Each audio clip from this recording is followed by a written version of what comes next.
Good morning students, I am Dimple Pareek, Royal International School से। बेटा आज हम 7th क्लास के हिंदी पढ़ने वाले हैं।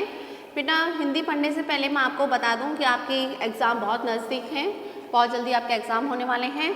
तो उसके लिए मैंने 2 लेसन आपको फर्स्ट हिंदी और सेकंड हिंदी में से दिए हैं। तो आज अपन उसी के उसमें फर्स्ट उनमें जो लेसन आपकी बुक है हिंदी फर्स्ट, उसके अंदर जो लेसन है उन लेसन्स का हम रिवीजन कर लेते हैं। बेटा स्टार्ट करते हैं हम। तो फर्स्ट जो लेसन है उसका नाम है थोड़ी धरती पाऊँ। बेटा बहुत प्यारी सी कविता थी जिसके अंदर हमने क्या पढ़ा था, पेड़ों के बारे में और हमारे प्राकृतिक सौंदर्य के बारे में अपन ने पढ़ा था। एक बार मैं दोबारा से कविता पढ़ रही हूँ और उसका थोड़ा सा सारांश आपको समझा देती हूँ।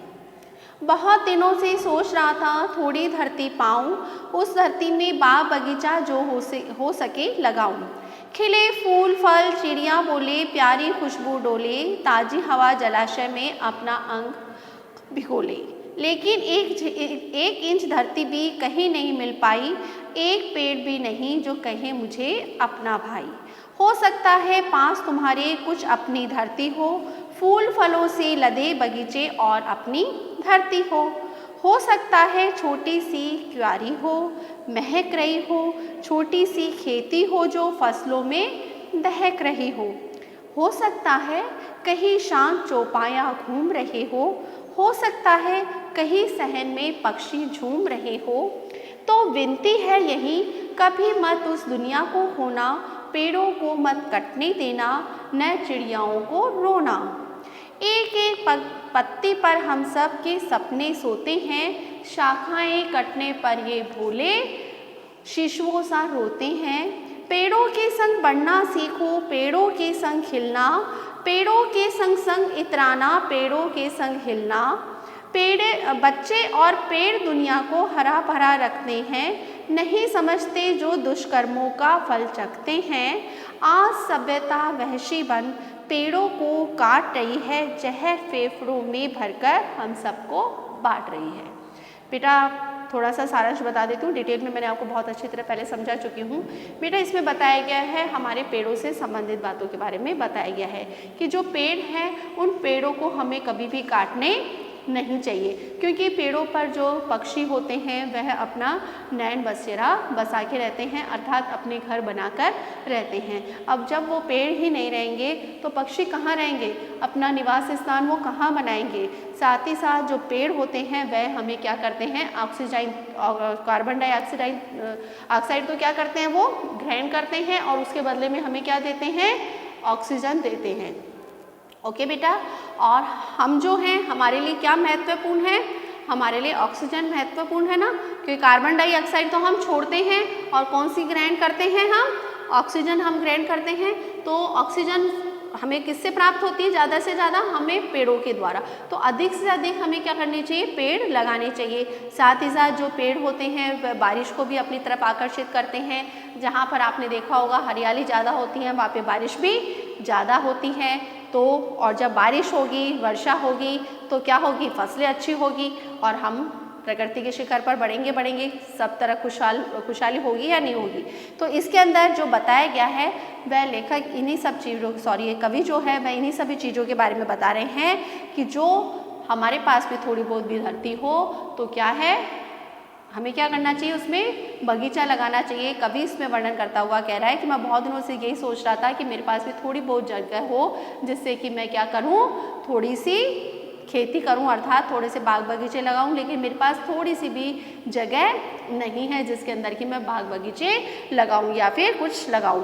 क्योंकि आज हमने क्या कर लिए हैं, हर जगह पेड़ों को काटकर, जंगलों को काटकर हमारे निवास स्थान बना लिए हैं, जिसके कारण से धीरे धीरे पेड़ों की संख्या कम होती जा रही है।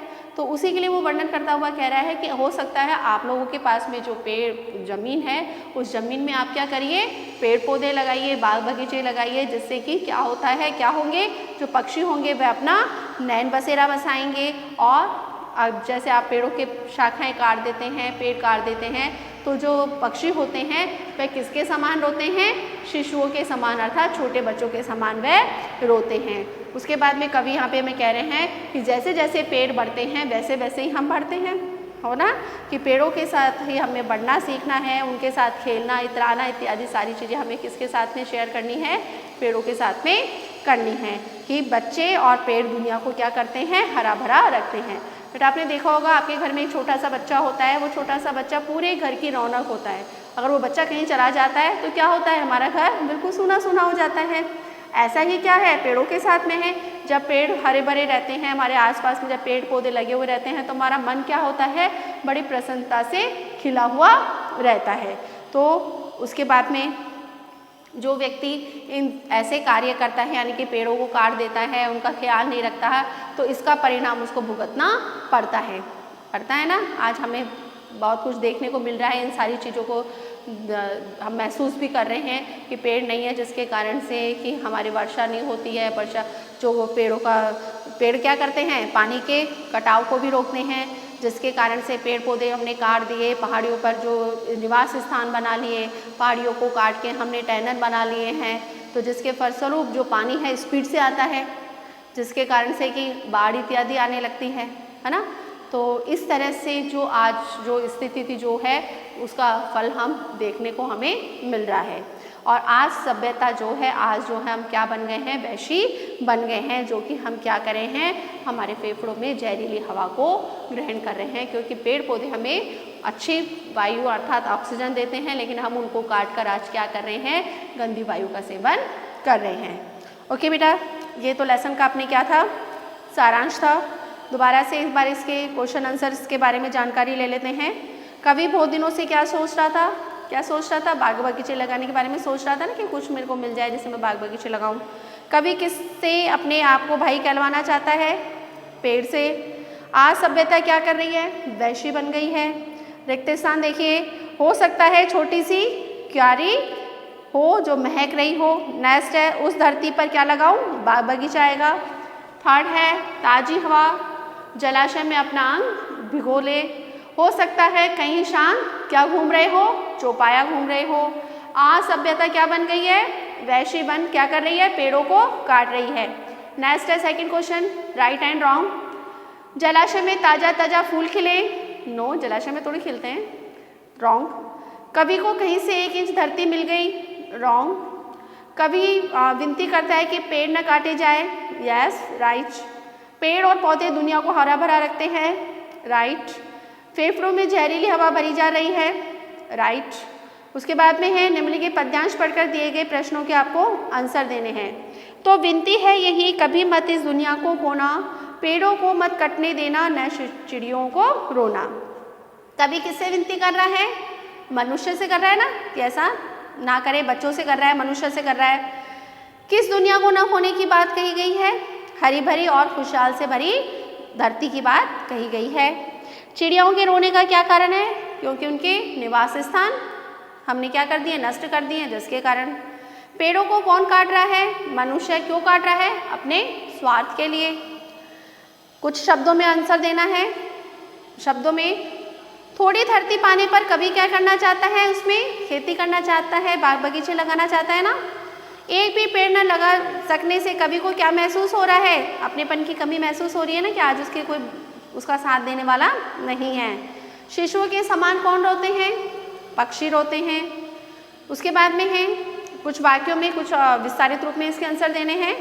अपने बाग में कवि क्या चीज़ें चाहता है, क्या चीज़ें लगाना चाहता है, अपन ने पढ़ा था ना, कवि क्या क्या चाहता है अपने बाग के अंदर, वह पेड़ पौधे और अपने फूल जलाशय उस आपके फल फूल लगाना चाहता है। चिड़ियाएँ जहाँ पर कि क्या करे, चिड़ियाएँ बोले, उसकी खुशबू डोले जलाशय में अपना, यानी जलाशय में आके वह क्या करे, क्योंकि अगर पेड़ पौधे लगाएगा तो उसके लिए काई की ज़रूरत होगी, पानी की ज़रूरत होगी, पानी के लिए उसको जलाशय बनाना होगा, और जलाशय बनाएगा तो वहाँ पर क्या आएगी, रंग बिरंगी चिड़िया आएगी, खेलेगी कूदेगी और मस्ती करेगी। दूसरा है कवि के अनुसार यदि हमारे पास थोड़ी धरती हो तो इसमें क्या क्या करने की संभावनाएं हैं। इसमें लिखा हुआ है ना कि अगर वह क्या करना चाहता है, पेड़ लगाना चाहता है, जैसे फल फूलों से जो बगीचे हैं वह लदे हो जाएंगे, छोटी सी क्यारी होगी जो महकेगी, छोटी सी खेती होगी जो कि जहाँ पर क्या होगी, फसलें लहराएगी। और वहाँ पर क्या होगा, जब फसलें लहराएगी तो आसपास में कौन आएंगे, चौपाया, यानी कि चौपाया कौन होते हैं, जानवर, गाय भैंस इत्यादि, जिनके 4 पैर होते हैं उन्हें चौपाया कहा जाता है, वो घूमेंगे। तो इस तरह से सारी वो बातों के बारे में बता रहा है। कवि हमें पेड़ों के संग क्या क्या करने के लिए कह रहा है, क्या क्या करने के लिए कह रहा है कि पेड़ों के संग हमें क्या करना चाहिए, बढ़ना चाहिए। पेड़ों के संग हम खेलेंगे, मुस्कुराएंगे, इतराएंगे और पेड़ों के साथ में हम क्या करेंगे, हमारा जीवन हंसी खुशी व्यतीत करेंगे। कि पेड़ और जो बच्चे होते हैं वह दुनिया को क्या करते हैं, हरा भरा रखते हैं। तो ये सारी चीज़ें इसमें बताई गई है। ओके बेटा, चलते हैं अपन आगे सेकंड लेसन की तरफ। Second lesson, first lesson is complete. Okay, सारांश बताया है मैंने, डिटेल आपको देखनी है तो मेरे जो वीडियो है वो देखना। सेकंड लेसन है छोटा जादूगर। बेटा छोटा जादूगर जो है, छोटा जादूगर के अंदर एक प्यारी सी कहानी है जिसके अंदर एक लड़का है जो कि क्या करता है, अपना जादू का खेल दिखाकर अपनी माँ और अपने खुद का पेट भरता है। और जो उसके पिता है वह क्या है, स्वतंत्रता संग्राम के लिए क्या है, जेल के अंदर है, जिसके कारण से सारे घर का जो वजन है उस छोटे से बालक पर आ गया है। जब लेखक किसी मेले में घूमने जाता है तो वहाँ पर वह बच्चे से उसकी मुलाकात होती है, जहाँ पर पहले तो वो दोनों क्या करते हैं, लेखक जो होता है वह उसकी तरफ आकर्षित होता है, उससे आके बातचीत करता है और फिर उसको क्या दिलाता है, उसको शरबत पिलाता है। फिर दोनों ध्यान है खेलने के लिए जाते हैं, जिसके अंदर वह क्या करता है, निशाने वाला खेल उसको सबसे अच्छा लगता है, जिसमें वो 12 खिलौने जीतता है। उसके बाद के अंदर जो लेखक होता है और वहाँ से लेखक और जो छोटा जादूगर होता है उसकी वह मुलाकात समाप्त हो जाती है। उसके बाद में सेकंड दृश्य के अंदर जो आपको बताया गया था कि एक कलकत्ता का एक बॉटेनिकल गार्डन है, जहाँ पर कि जो लेखक है वह अपने पत्नी और अपने मित्रों के साथ में पिकनिक बनाने आया हुआ है। वहाँ पर वही जो बच्चा है जो कि अपने आप को क्या कहता है, छोटा जादूगर नाम से संबोधित करता है, वह दोबारा उनको मिलता है। और फिर क्या होता है, दोनों के बीच में वह उनको जो जब वो नाश्ता करते रहते हैं वो और उसकी पत्नी और उसके मित्र, तो वह वहाँ आता है और उसको अपना जादू का खेल दिखाने के लिए कहता है और वह उनको जादू का खेल दिखाता है, जिससे प्रसन्न होके जो लेखक की पत्नी है वह उसको 1 रुपया इनाम में देती है। उसके बाद में जो लेखक होते हैं उनके मन में कहीं ना कहीं ईर्ष्या के भाव होते हैं, लेकिन फ़ौरन से वो समझ जाते हैं कि छोटे से बच्चे से मेरे को ईर्ष्या नहीं करनी चाहिए। उसके बाद में तीसरा दृश्य था जिसमें बताया गया था कि जो छोटा जादूगर होता है वो छोटा जादूगर एक सड़क के किनारे लेखक को मिलता है और उदास, बड़ा ही उदास होता है और जादू का खेल दिखाता रहता है। तो उसको देखकर जो जयशंकर प्रसाद यानी कि जो इस लेसन के लेखक हैं वह उसको देखकर उससे वार्तालाप करते हैं, उससे पूछते हैं कि आज क्या बात है, तुम्हारा खेल क्यों नहीं जमा। तो वो बताता है कि आज मेरी माँ ने कहा था कि आज तुम जल्दी आ जाना क्योंकि मेरी घड़ी नज़दीक है। घड़ी नज़दीक से अभिप्राय कि उसको कहीं ना कहीं उसकी माँ को एहसास हो गया था कि अब उसकी मृत्यु होने वाली है। तो जयशंकर प्रसाद को पहले तो क्रोध आता है कि इतना कुछ होने के बावजूद भी तुम खेल दिखाने के लिए आ गए। तो वो जब जादूगर बोलता है क्यों नहीं आता, तो उसको अपनी गलती का एहसास होता है कि हाँ अगर वो नहीं आता तो अपनी और अपनी माँ का भरण पोषण कैसे करता। और फिर जयशंकर प्रसाद उनको, बच्चे को, छोटे जादूगर को अपनी गाड़ी में बिठाकर और उसके घर लेकर जाते हैं। लेकिन जैसे ही घर वो लेकर जाते हैं वैसे ही जो उसकी माँ है जो कि फटे पुराने कपड़ों में जो पलंग है, एक छोटी सी खाट है, उस खाट पर लेटी हुई है, अपने पुत्र को देखकर वह सिर्फ बेशब्द मुँह से निकलता है उसके और वह शांत हो जाती है, अर्थात उसकी मृत्यु हो जाती है। और छोटा जादूगर अपनी माँ से लिपटकर बहुत रोता है। इस दृश्य को देखकर जयशंकर प्रसाद के नेत्रों से में भी अश्रु आने लगते हैं। तो ये तो इस जो ये लेसन है, लेसन सेकंड छोटा जादूगर, इसका क्या है, सारांश है। ओके बेटा, आगे अपन चलते हैं। इसके जीवन व आपके जीवन परिचय आप याद कर लेंगे इसका, जयशंकर प्रसाद का। पेज नंबर आपके 25 पे दे रखा है। आगे चलते हैं इसको क्वेश्चन आंसर की तरफ। जयशंकर जी कहाँ घूम रहे थे और उन्हें वहाँ कौन मिला? मेले में घूम रहे थे और वहाँ पर उनको कौन मिला था? छोटा जादूगर। लड़की को मेले में सबसे अच्छा क्या लगा? क्या लगा था? खिलौनों पर निशाना लगाना। जयशंकर जी को लड़का दूसरी बार कहाँ मिला? बॉटेनिकल गार्डन में, जहाँ वो अपने परिवार के साथ में पिकनिक बनाने के लिए आए थे। निम्नलिखित वाक्यों को पढ़कर आपको आंसर देना है। क्या बात है, आज तुम्हारा खेल कुछ जमा नहीं। कौन किससे कह रहा है? लेखक किससे कह रहा है? छोटे जादूगर से। सेकंड क्वेश्चन है श्रोता कहाँ और क्या खेल दिखा रहा है? श्रोता यानी कि सुनने वाला, सुन कौन रहा है? बोला तो कौन था? लेखक ने बोला था ना। सुन कौन रहा था? छोटा जादूगर। तो वह क्या कर रहा था? सड़क के किनारे तमाशा दिखा रहा था। उसका खेल क्यों नहीं जमा? क्योंकि उसकी माँ ने क्या कहा था कि आज मेरी घड़ी क्या है? नज़दीक है, तो तुम जल्दी आ जाना, अर्थात अपनी माँ को याद करके, और वह उसका खेल नहीं जमा था। बातचीत करने के बाद वे दोनों कहाँ गए और वहाँ क्या हुआ? दोनों के बीच में वार्तालाप हुई और लास्ट में वो कहाँ गए थे? छोटे जादूगर घर पे गए थे ना, और छोटे जादूगर के घर पे जाके जब उन्होंने उसकी माँ से मिले थे लेखक, तो क्या हो गई थी? उसकी माँ की मृत्यु हो गई थी। तो ये आप चीज़ उसमें लिख देंगे। आगे हैं निम्नलिखित वाक्यों में छोटे जादूगर की कुछ विशेषता दी गई है, उनमें से जो उनके लिए सही है उस पर राइट एंड रॉन्ग है उस पर नीचे आगे रॉन्ग लगाना है। छोटे जादूगर में बहुत आत्मविश्वास था, राइट। आत्मविश्वास तो था ही ना, वो नहीं होता तो वो इतनी कठिन परिस्थितियों में कैसे अपने इन परिस्थितियों का सामना करता। आत्मविश्वास था। वह बहुत स्वार्थी था, नो रॉन्ग। वह अपनी जिम्मेदारी समझता था, राइट। माँ की उसे परवाह नहीं थी, रॉन्ग। माँ की परवाह थी तभी तो खेल दिखा रहा था। वह मेहनत से कमाना चाहता था, भीख मांगने विश्वास नहीं करता था, राइट। उसमें देश प्रेम था, राइट। उसने कहा था ना कि अगर मेरे को माँ की परवाह नहीं होती या माँ का ध्यान रखने वाला और कोई होता तो मैं भी अपने पिता के साथ में जेल चल जाता, अर्थात उसमें देशभक्ति की भावना थी। उसमें स्वाभिमान था, राइट था उसमें स्वाभिमान। निम्नलिखित वाक्यों को सही वाक्य में जोड़कर पूरा करना है। आज मेले में तुम ही मेरा साथ दो, फर्स्ट वाला का फर्स्ट ही होगा। दूसरा है अरे तुमने उसे 1 रुपया क्यों दिया, लास्ट वाला फोर्थ वाला। माँ ने कहा आज तुम तुरंत चले आना, सेकंड वाला। लास्ट है अच्छा अब बस करो बहुत देर हो चुकी, अपना खेल बटोरो, ऊपर से थर्ड। ओके, कुछ शब्दों में आंसर देना है। जयशंकर जी व लड़के ने मेले में सबसे पहले क्या देखा, क्या किया? शरबत पिया था ना सबसे पहले। दूसरा है खिलौनों की दुकान में लड़के ने कितने खिलौने जीते? 12 अर्थात 12। लड़का अपना परिचय किस नाम से देता था? छोटा जादूगर।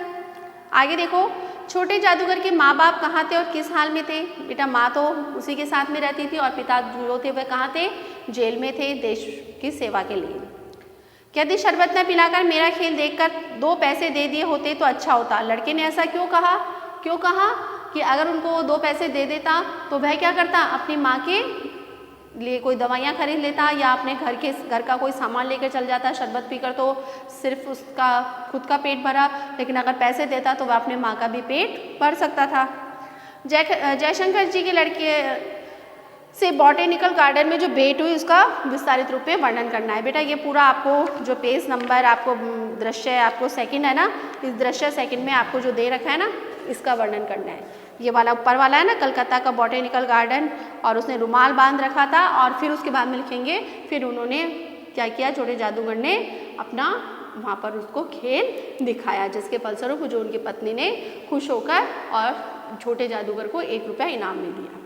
ओके बेटा, lesson is complete, question answer is complete.